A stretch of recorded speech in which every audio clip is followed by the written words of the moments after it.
വലിയ നോമ്പിൻ്റെ ഈ രണ്ടാം ദിവസം സഹനത്തിലൂടെ കടന്നു പോകുന്നവരെ നമുക്ക് ഓർക്കാം, അവർക്ക് വേണ്ടി പ്രാർത്ഥിക്കാം. സഹിക്കുന്നവരോടൊപ്പം അവർക്ക് സഹനം നൽകുന്നവരോടും കരുണ കാണിക്കണമേ എന്ന് നമുക്ക് പ്രാർത്ഥിക്കാം.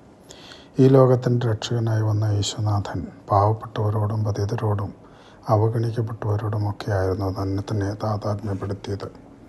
ഇന്ന് ഈ ലോകത്തിലായിരിക്കുമ്പോൾ അവൻ്റെ അനുയായികളായ നമ്മുടെ കടമ ഈ ലോകത്തിലെ അശരണരെയും ആലംബഹീനരെയും പതിതരെയും പാവപ്പെട്ടവരെയും പരിഗണിക്കുകയും സഹായിക്കുകയും സംരക്ഷിക്കുകയും അതിലേർപ്പെട്ടിരിക്കുന്നവരെ സഹായിക്കുകയും അവരോട് സഹകരിക്കുകയും ഒക്കെയാണ്.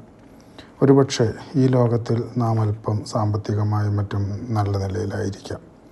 അത് നമ്മുടെ അധ്വാനം കൊണ്ടോ കഴിവുകൊണ്ടോ നേടിയതുമായിരിക്കാം. പക്ഷെ അത് നേടാൻ അവൻ അനുവദിച്ചതുകൊണ്ടല്ലേ.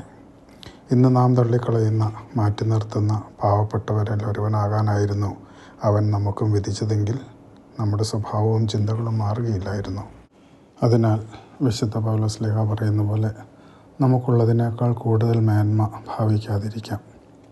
നമ്മുടെ ഈ ജീവിതയാത്രയിൽ ജീവിതത്തിൻ്റെ വിശ്വാസത്തിൻ്റെ അർത്ഥം കണ്ടെത്തുവാൻ, മറ്റുള്ളവരുമായി നമ്മെ ഒന്ന് ബന്ധിപ്പിക്കാൻ, ഒരു പരിവർത്തനത്തിനായി, ജീവിത നവീകരണത്തിനായി നമ്മുടെ ഹൃദയങ്ങളെ ഒന്ന് തുറന്നു വയ്ക്കാൻ, നോമ്പിൻ്റെ ഈ ദിവസങ്ങളിൽ നമുക്ക് നമ്മിലേക്ക് തന്നെ ഒന്ന് ഇറങ്ങിച്ചെല്ലാൻ, സഹനങ്ങളെ ഭാരമായി കാണാതെ എളിമയിലും സ്നേഹത്തിലും കരുണയുള്ളവരായി വളരുവാൻ, ഉപവാസവും പ്രാർത്ഥനയും ദാനധർമ്മവും വഴി നവീകരിക്കപ്പെട്ട പുതിയ മനുഷ്യരാകുവാൻ, അതായിരിക്കട്ടെ ഈ നോയമ്പ് നമുക്ക്.